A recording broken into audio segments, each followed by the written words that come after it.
Welcome to the Ingleside Reviews Innovators Unveiled.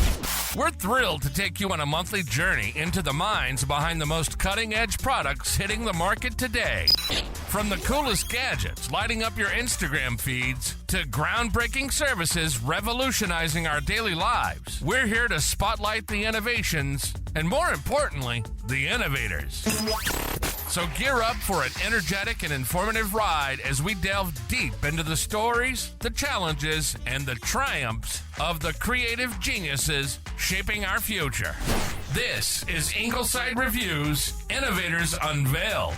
And now your host, A.D. Edwards.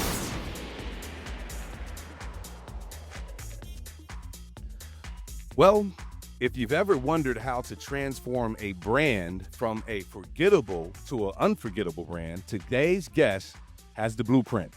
Michael Dargie is the creative force behind Make More Creative and the author of Brand Jitsu, where he fuses martial arts philosophy with branding to help entrepreneurs stand out in the crowded markets that exist. He's also the voice behind the award-winning nominated Rebel podcast and the imaginative Drop Bear and Panda Save the World. From stage and improv to strategy and storytelling, Michael lives at the intersection of creativity and innovation. So today he's here to share how businesses and people can stop being meh and start being memorable. Michael, how do you like that introduction? Welcome to the show, sir. Oh my God, that was amazing. That is like the best introduction I've ever had in my life. Well, I try to capsulize everything in like a 30-second introduction, so I hope I talked about your projects. Sir, you are incredible. Thank you. So you've been busy for a while, Michael, doing a lot of things, and we're going to talk about at least 3 of those things today. And this show is a show that inspires entrepreneurs and help them realize that the bumps in the road, the struggles that they face, everyone who started something that they see in existence today faced those same struggles. So yes, sir. That's what we're going to talk about. First of all, tell us, what is Brand Jitsu in your own words, and how did you come up with this concept? So I taught Japanese jiu-jitsu for 20 years. And here's the funny thing is that the book isn't really, it's not super martial arts based. The brand for me is story. Jitsu in Japanese is the art or technique of something.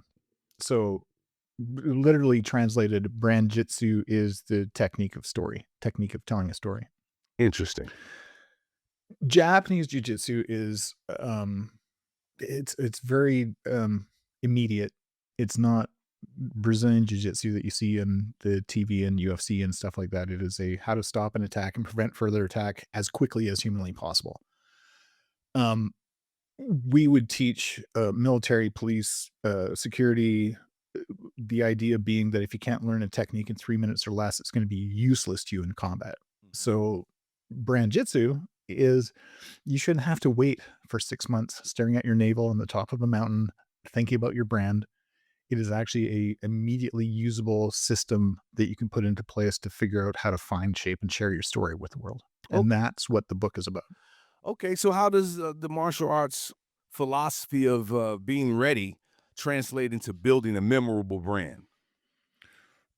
Well, I think the most great question. I think the most important aspect of this is that it is simple. Nobody has a strong throat. Nobody has got strong eyes. So we can get rid of all the fancy stuff and the spinning head kicks, and we can just go right to that. And that is the stripping away all the BS, if you will, about how to fight. It becomes much more clear when you're building a brand that you don't need all the fancy stuff. You can actually just get to the real stuff. So when you're in any market nowadays, it's very rare that a entrepreneur will be in the market where he's the only person or she's the only person doing that.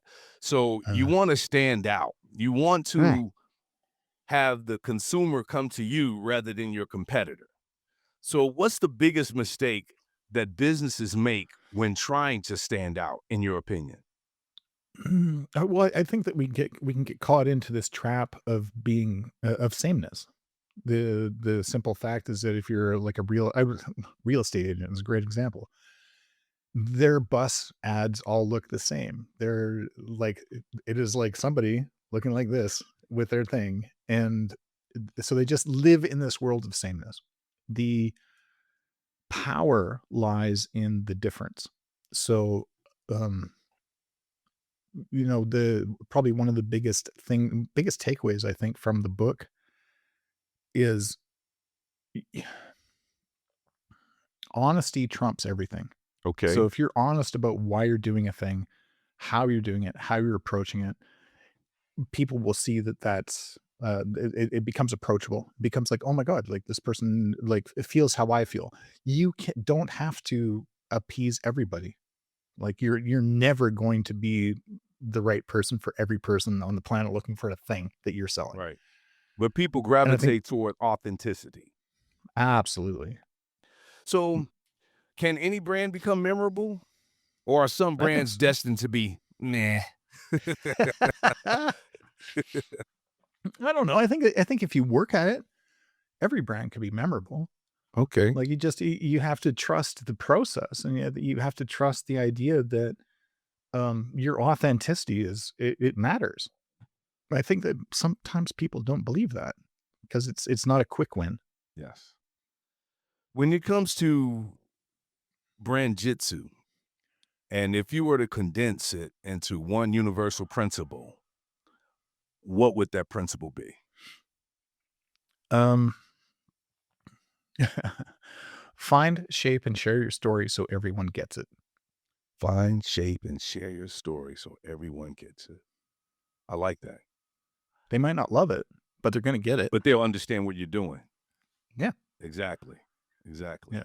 So let's talk about entrepreneurship and your creativity. You've got a lot of stuff going on. What was the turning point that led you to start Make More Creative? And tell us a little bit more about that. Oh, um, so I worked for a company, um, 2005 called Service Intelligence based in Calgary and Seattle. And I was a communications director there.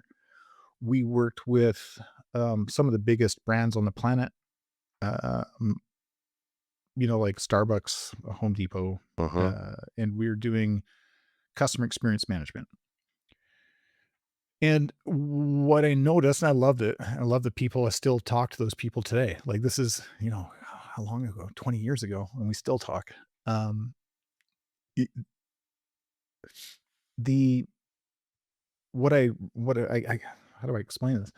It's such a big story to unpack. So when I left them, I got packaged out. We sold the company, and I got packaged out, and I was trying to decide what to do with my life. And I knew how to work with big businesses. I knew how to work with big brands. And I did a design contract for a really big brand, and I didn't love it. It didn't fill my bucket. I got handed a huge binder of, their brand playbook basically, which told me what fonts I could use, what the font size was, what the everything about it, how I need to align the typeface on this particular thing, if it's going to be a left red ad or a right.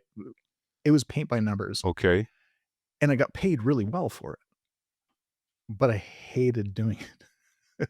So I guess coming out of the big brand world into now this brand world where I'm hanging my own shingle, I had to make a decision whether this is what I want to do with my life. And I wanted to make an impact.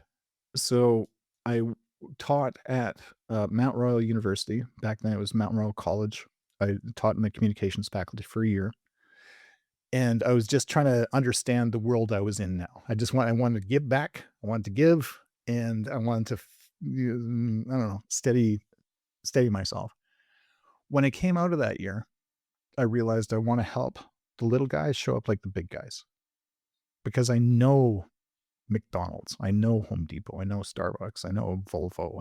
I know these companies. I know the work that went into building these monumental brands. So what could we do for the little guy that would be important? And how could I affect the world I'm in, as opposed to just, try to steer a ship that I've got really zero control of. Right, right. Michael, I'm wondering about something now. Yeah, When you start a business, most people starting from, as they say, scratch. And there are certain business principles that have to be into play in order sure. for them to be successful. Yeah, But then too, they have to be creative in order to build a brand and come up with ideas to get people to come to them as consumers. So w- what is there a more importance should be where? Should it be in the businesses, the numbers, or should it be in the creative, in the marketing? And or how do you balance the two? I guess that's what I'm getting at. How would you suggest great. you balance the two? That's a great question. By the way, like that, that is deep. Um, I think here's what I believe. I believe that if you are in service to others, it will sort itself out. So, what is it that you want to accomplish? I wanted to help the little guy show up like the big guy. I wanted to take the knowledge that I had from working with these huge companies and apply it to the little guys. That resonated Mhm. because suddenly they get a guy who is, creative director um, for this, multinational company, and I'm working for them now. Yes. Like I can apply that knowledge and, help them figure it out. I'm not sure if that answers your question. So yeah, I think what you when you first said that, I think that what you first said was very striking. You said you just have to. How did you put it? You have to be who you are in that sense, and it will take care of itself. So Yeah. I'm thinking that when you are a small company and you're starting out and you want to attract people, marketing is important, but you really have to stick to the fundamentals of what you're doing and why you're doing whatever business it is. I'm taking that from your answer. That's really insightful. So there's so oh man, there's so much to talk about. Uh with the okay, so I wrote this book um called Brand Jitsu, and it is fundamentally about what you just said. It is the truth behind the what you're doing. The idea being that we will remember the truth well beyond um, remembering the BS Mhm.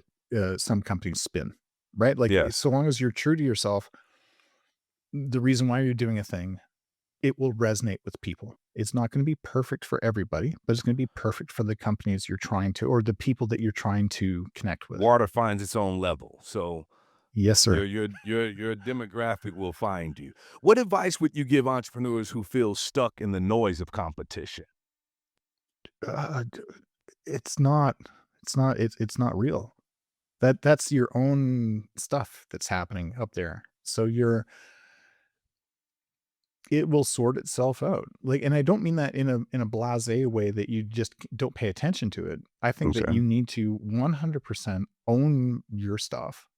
Figure out what makes you real. Like, what are your values? What's your vision? What's your purpose? Mhm. What's your brand DNA? Like, what do you do? Why do you do it? Who do you do it for? Why do they care? Be clear on that. So don't ignore the competition, but stay focused on your mission statement. Yes and no. Okay. Mission statement is dangerous. I think that if you ever publish a mission statement, I will I will switch off. I want to feel your mission. I don't want to read it. Okay. So that's how you advise all of your clients, like just know it like an elevator pitch, or can you elaborate a little bit more? Don't write Yeah, it, appreciate but that. know it. Live it. Live Like, it. Okay. I help companies find, shape, and share their stories so everybody gets it. That's my thing. that is my brand promise. That is how I show up. I don't just start sharing a story for them. We first have to find it. Mhm. Then we've got to shape it. Then we can start to share it. Okay. I don't skip any steps. It has to start there and build its way up. When Um, No, go ahead. Sorry. no. Go ahead. I was wondering when I know that when you work with clients, you don't work with everyone you meet or come in contact with. So how do you spot a brand or a person that's on the verge of breaking out or someone that you think has potential? Oh, another great question. I don't know that I care about whether they're going to break out or have potential. I think that it's, can we work collaboratively together? Do they want to go on that journey? Do they want to go deep? Do they want to get to the truth of what they're doing, why they're doing it, who they're doing it for? Those are the companies I help. Okay. If they're not interested in going there, they're not a good fit for me. Understood. Understood. What role does storytelling play in business innovation? Oh, I think it's the most important thing. And why is that? Um, well, because we learn by stories. We if we can get clearer on the story that we're telling or the story that we're listening to,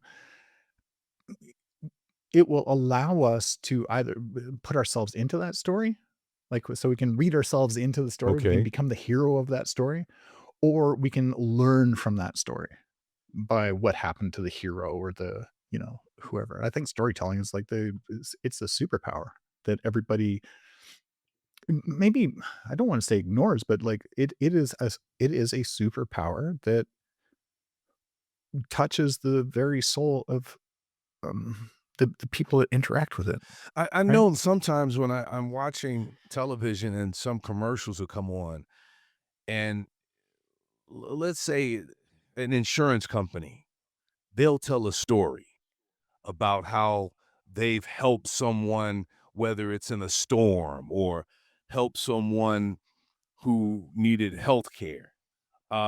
We see that in a lot of advertising. Do you think that moves potential consumers to choose them more so? Because let's say, for example, State Farm, Allstate, Geico, Yeah. they all have these different ways of telling why you should go with them. But some would tell stories about how they've helped with the fires in California or something like that. Do you think that's more important, or do you think it's more important to have these snappy, funny commercials? Sometimes the commercial don't even make sense to me, but it gets my attention. But it has nothing to do with the Right. product. What's your thoughts Well, on that? again, great questions. Y- we I love to measure the we to you ratio of any campaign. So how many times are you talking about yourself versus how many times are you speaking in the customer's language? So what you had just said is like, a Geico or whatever is talking about how they helped people. I instantly go blank on that. I don't care. I don't care how they helped other people. What I care about is that how did you help me? Okay. So speaking in the language of the human that you're serving, I think is huge. So it is not about we did this and we did that and we're so great. I don't know. Just Right, right. I've got nothing there. But if you're just like, when your home gets swept away by a flood, and you're in this situation, and you can tell the story about the struggle that that person was in and how their service might have helped you overcome that struggle. So long as you can read yourself into that story, oh my God, that's powerful. I would 100% of the time I'll be into that story. If you're like, "Hey, your home got swept away and we did this and we helped this many people," I don't care. Gotcha. So let's talk a little bit about your personal journey, your performance. As I said on the onset, you do a lot of stuff, Mike. You've worn many hats: actor, playwright, podcaster, entrepreneur. How do these things fuel each other? Uh, Um, I well, it all surrounds the same concept. Um, I think authenticity, storytelling, Uh-huh. it all feeds to the thing. Like on my show, The Rebel Rebel, I care about creative rebels and entrepreneurs who are out there to make the world a better and more interesting place. I want to hear that story. I Yes. want to listen to it. I want to ask questions about it. Like, why did you zig when other people zagged? When I work with companies with Make More Creative, which is my creative agency, I work with companies who are just like, we want to be better. Like, we want to serve people better. How do we do that? And if that's the right question to ask, Okay. because then we can learn more about the people that you're serving and how we can show up better for them. And is it the right fit? Right. That Right? makes Like, sense. yeah, I've got an amazing funeral service company that I work with, and I love them. And it's like the worst moment of anybody's life, but they show up and be like, "Hey, you know what? Let's talk about Mary. Let's talk about how Mary lived her life. Let's not worry about the fact that she's gone now.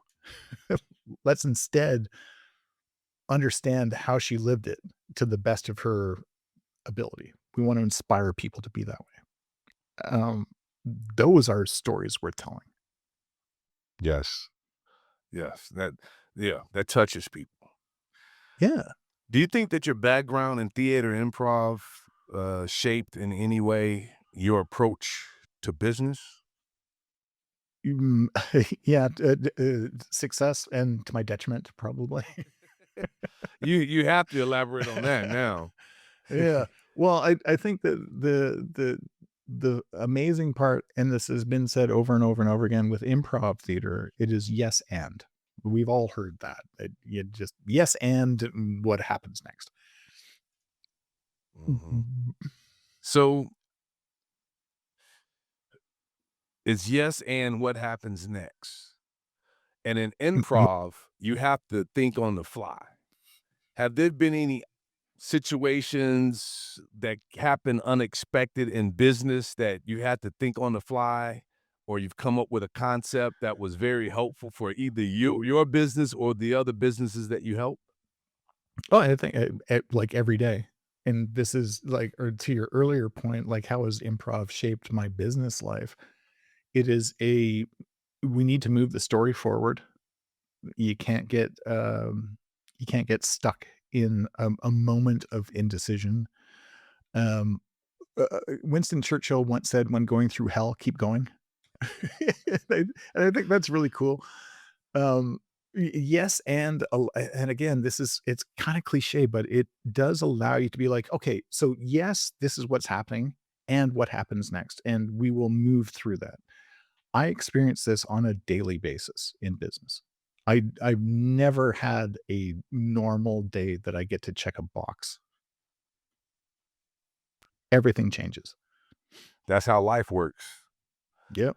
And the business is no different, sir. What's the wildest, most unexpected project you've taken on? That's a big question. Um, I had a client that I don't even know how to qualify that. If I'm honest, like this is so tough. So I had a client who showed up. He was just like, "Hey, I'm a university professor and I need to do this video shoot for this thing that he was doing, and I can't give any more information other than that, Okay, given NDA stuff." understood. But I was just like, "Here's your budget. It sounds like it's going to be this many days, and I need to be able to control that environment. So we're going to rent out a place, the Theater Grand in Calgary.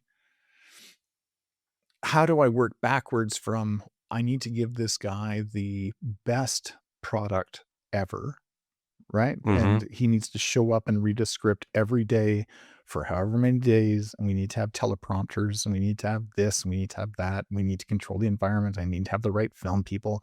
I need to have an editor that's going to be kick-ass and doing the job. I need a sound guy who's going to be there, making sure that we don't fuck that up, pardon language, that the audio has to be perfect. The lighting has to be perfect. That was huge. It was such an insane ask. And it probably took 30 days of pre-production just to figure that stuff out. Okay. And then it took 2 days of filming, and then maybe another 30, 45 days of post-production to just sort it all out. Editing we're and doing things like that. Yeah. data transfer and right. Like, oh my God. And then the one guy who's doing the edit, he's just like, oh my God, this is insane. I can't manage it. So I'm just like, I got a guy who can help you. So it is, what did this human want to get across to his audience? What script did he have to share that? Is he the expert in that? Yes, he was. Check that box. Can I direct him to deliver it in a way that's meaningful to the audience that he's trying to connect to? Yes, I can. We can check that box. Do we have the time and space allotted to be able to shoot it? Are we shooting it from different angles? Like, how many cameras do we have? Like, that would be probably the craziest one. Okay. All right. That's a good answer. Who you've worked in a lot of places, corporate companies doing creative things.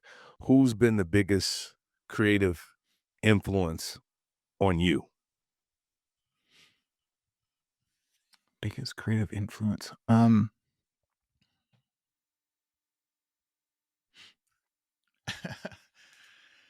Oh my God. Years ago, when I first started training in Japanese jiu-jitsu, there was a guy named Chris Bissett who was my original jiu-jitsu instructor. And he understood brand like nobody else. Ex-military, helo pilot. Sound like this guy should have his own TV show, but go ahead. Well, and he's got the mustache for it for sure. Yeah. So I think that if I were to, I think there's lots of people along the way, but he coined this term, not a game, not a sport. And what does that Jiu-jitsu. mean? Jiu-jitsu was not a game, not a sport. Okay. It wasn't for playtime. It was Okay. for get shit done time. Okay. And I imprinted on that because that's what I needed at the time. That I didn't have mess around time. I was like a new father, 22 years old. I wanted to make sure I could protect my family. Right. I needed to know that what I had in my arsenal could show up and get it done, and then I can move on. Yes. You know what I mean? Not a game, not a sport. I like Yep. that. I like that. And that, I think it did inform how I approach brand work because it was so clear. Mhm. It was so simple. Like there's nothing about it that was ambiguous. So let's talk about podcasting media, the things that you Sure. worked on in that arena or field. What inspired you to start Rebel Podcast? And tell us about Rebel Podcast. All right. It was an itch to scratch. Okay. So 2017, I became aware of podcasts. I was a theater guy. I like showing up and doing stuff. But there's so many things about podcasts I didn't know. Like, and you will know this. But, there's the whole production side of it. There's the whole Yes. scheduling. It was a puzzle to be figured out. So I decided I was going to start the Rebel podcast, coined off of David Bowie, Rebel. Okay. No space between Rebel. I wanted to meet creative rebels and entrepreneurs. And my first season was basically all my friends. because I lived in this world of creative rebels and entrepreneurs, and I wanted to hear their Well, stories. that's what my next question was. How do you choose which rebels to feature on your podcast or Yeah, innovators? yeah. Well, so it's again. I mean, I hope you're keeping score because you're hitting all the great questions. Um, I choose. I'm really careful about who I choose to be on the show. I do a guest intake form. I read their story. If it's a fit, I will send them an invite for a 9-minute pre-interview. Okay. 9 minutes. Because anything more than that is a waste of our time. We're just blowing smoke. Um, and I care about the story. Like, why did you zig when other people zagged? Why Yes. did you? I love coaches. Don't get me wrong. Like, I think that coaches are they're doing great work, but I'm not gonna bring a coach on just because they're a coach. I want to know what drove them to be that. Yes. So that's how I choose. I choose based on we have a conversation. It's either a fit or it's not a fit. I have told people no a lot. And usually it's the people that show up thinking that they're God's gift to the show. I'm laughing And because as a podcaster myself, you get a lot of people, tons of people approaching you, telling you why they should be on your podcast. yeah, And it and you're has like, nothing to do with your podcast theme. yes. It's funny. So yeah, so that's an easy no. Although it does create drama because Mhm. I have had people that have come at me like Yes. hard. They get upset. They get really upset, and you're like, okay, well, I'm glad I made the right decision saying no. Right. I'm just trying to help. That's the other side of it is just, Speaking of that, if you go to go go ahead, ahead. Mike. Go ahead, Michael. No, no, no. I was thinking. Speaking of that, what's the biggest lesson podcast has taught you about people? Hmm. Um, the people that are successful are humble.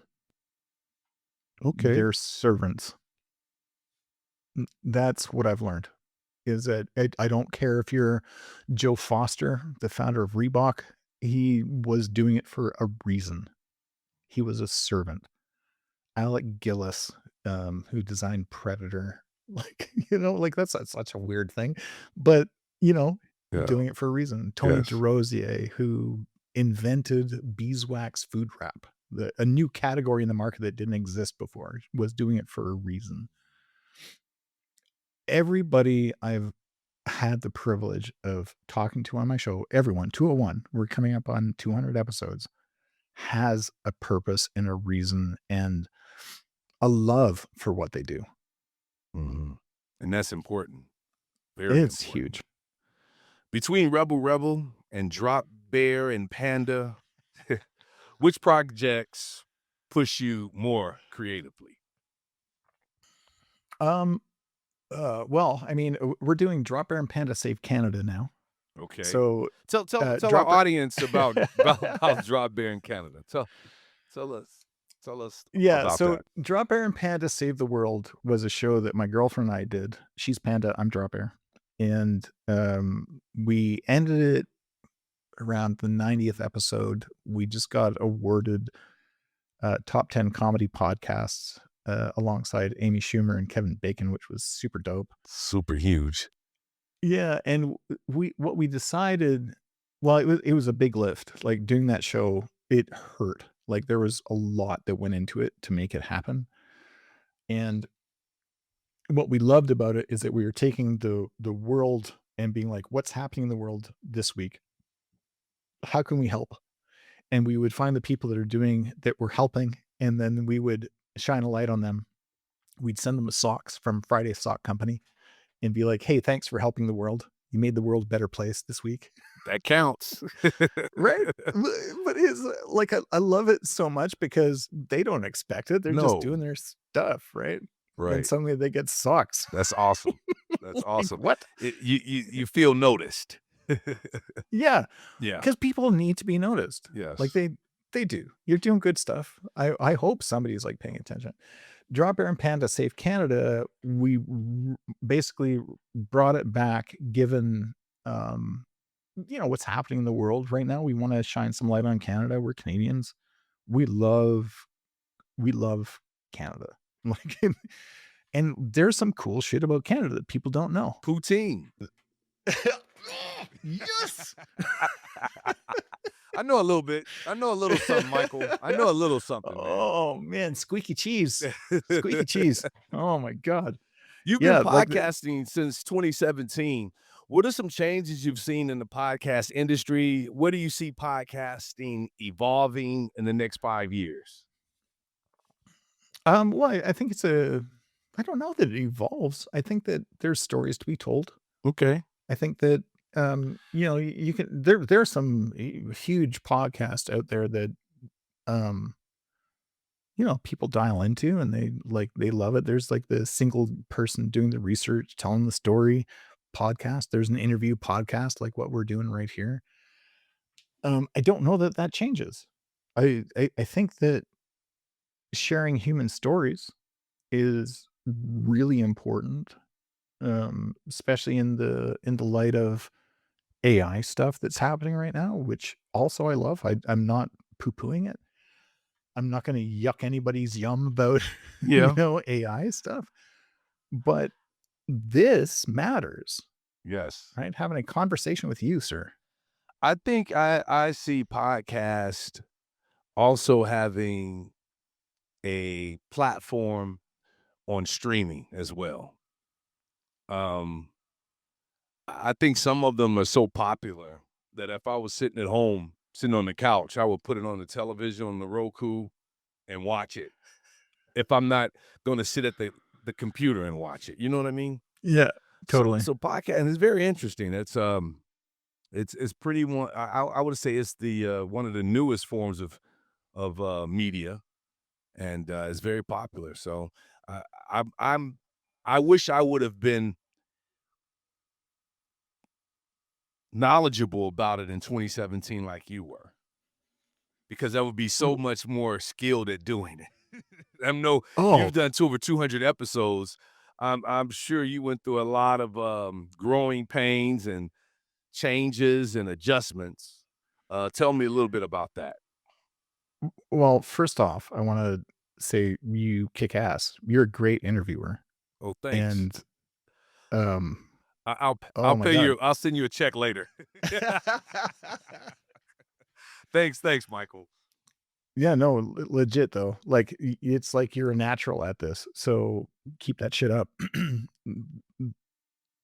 I don't know don't change. Don't change what you're doing. Like this is great. Have a conversation. You have questions that you want to ask. You have an agenda that will serve your audience. Whoever that happens to be, you've got some questions laid out. You're just like, I will prepare you. By the way, amazing to have some. I know what's happening next. I love that. Yes. I don't do that. I'm learning from you. Oh, really? So from 2017 to now, Yeah. Have you had to make any adjustments podcasting, or like getting people on the show, or like the way you interview, or the things you talk about? Well, no. So here's my strategy is this, that I have to keep it really open. Okay. So Flexible. on my show, and this is what you'll go through when we do our 9-minute thing. Here's what happens. I am going to welcome you to the show. I'm going to throw it over to you to tell us what you're doing. And our audience doesn't really care what you're doing, right? But it's important to give context. Okay. So yeah, I do this thing, and I'm like, blah, blah, blah. I'm super excited about it. I'm like, cool. Let's go back in time and figure out what made you that way. So that's going to be the first big question, is what happened to you Yes. that made you this guy? That's a good. That's a good question, because I wonder, like you were in corporate and then you became an entrepreneur. Yeah. Tell me, there had to be some sort of reticence because people say you leave in stability for the unknown. How did you overcome that? Or did you have any thoughts about should I leave or should I go? I don't know that I don't know I had a choice. Really? Like there's a bunch of stuff to unpack there. Like not the least of which is that I suffered for a lot of years just getting it done. And I did it for my family, did it for the right reasons. And then when it suddenly became not a thing anymore, I wasn't looking to go back into another situation like that. Okay. I wanted a new relationship with my work life. Understood. I wanted one that I could control. Did you? Come hell or high water. Like if I fail, I fail. I get it. And and honestly, between you and me, 20 years in, like I still every year, I'm like, oh my God, how am I screwing this up? Can I fix it? Mhm. How am I doing? Yes. You know, So it never goes away. yeah, I think about you leaving the corporate world, venturing out on your own. It's not a game. It's not a sport. Yes, sir. How did the discipline you learned in martial arts shape your business decisions and your approach to business? Oh, another great question. I I know here's what I know. I know that if I don't know how to quit. So if it's a broken bone, a gunshot, a stab wound, a something, I know that I will still keep going. I know that. Like it is baked into me. So there is no quit in my approach to the world. Whatever happens, happens. I've gone through some crazy shit in my life. Again, pardon the language. Um, Martial arts, I guess, gave me that. I mean, I started in judo when I was 4. Mhm. That's a gentle art. It's so nice. Yeah. 4-year-old, huh? Using other people's energy against them, that kind of thing. Jiu-jitsu certainly was more of a um, Japanese jiu-jitsu was again, nobody has a strong throat, nobody has strong eyeballs. Like you will sort it out and you sort it out fast and you'll just get on. So I don't know if that helps. I don't know if that answers the That question, but in business, that's me. Yeah, that makes sense. I really think that, if you look around, I tell my friends this, we talk about this, there's 2 things, persistence and consistency. If I you love have that. those 2 things, you're gonna be around a long time. You look around, you may not see the best person doing something, but they're there, they show up, and that's what counts when other people give up. Yeah. So, when you're being creative, sometimes you go through these, well, most people, I don't know about you, Michael, but most people get creative blocks. We hear writers get them. We hear uh, those who are musicians get them. How do you deal with that? Oh, first of all, do you get them, Michael? Do you get Oh, these creative blocks from time to time? yeah. Oh God, yeah. Okay. And when you get them, how do you get out of that funk? Um, do something different is Switch the it up. best recipe. Yeah, switch it up. Like I'll jump on a motorcycle and take off across the province or the country recently. um, just do something different. Like if you're stuck in a thing, like I think the best recipe is go find something new to do. Yeah, change it up. Find something new. Yeah, my kids are like my best teachers. Like they're both amazing young men, and I learn so much from them all the time. And sometimes I get stuck in stuff, and I just take a moment and I see what they're doing and the fearlessness of how they approach stuff, or the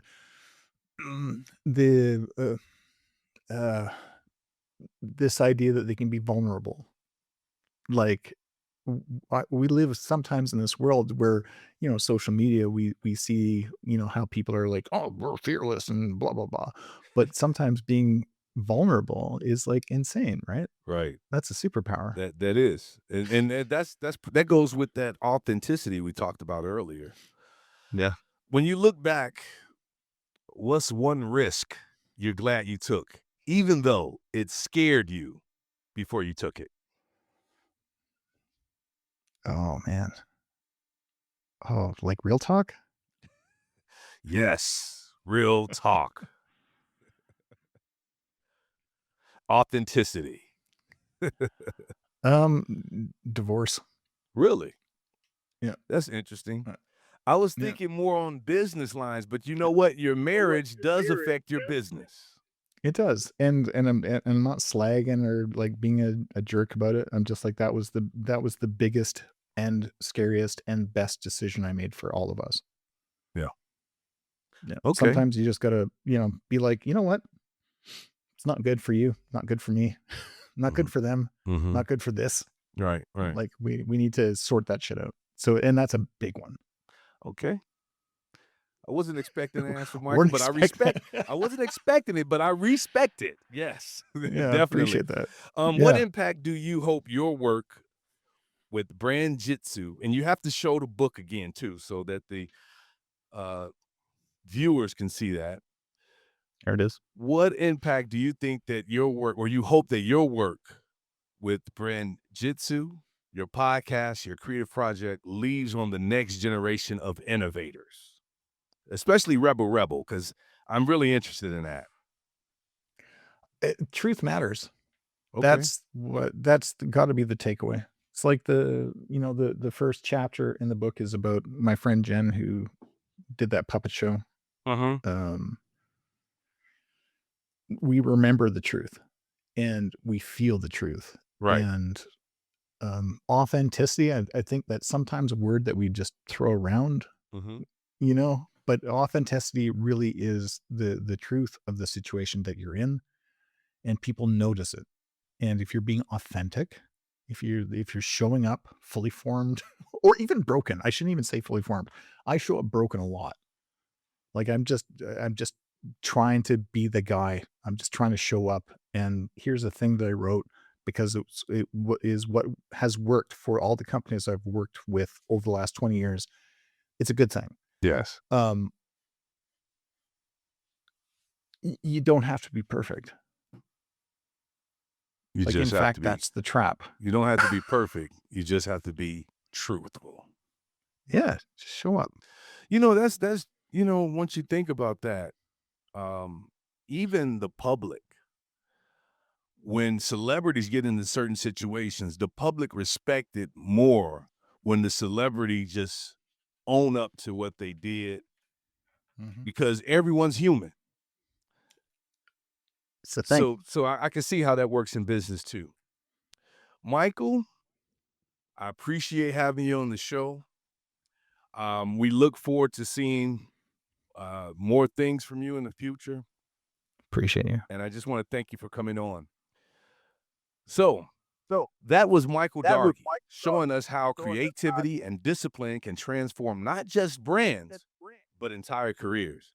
If you want to learn more about his work, check out makemorecreative.com. His book, Brand Jitsu, is available. And also tune in to the Rebel podcast, and you'll find all the links in the show notes on YouTube on our channel. Don't forget to subscribe, share, and rate this podcast. And as always, keep innovating, keep creating, and never stop unveiling the innovator in you.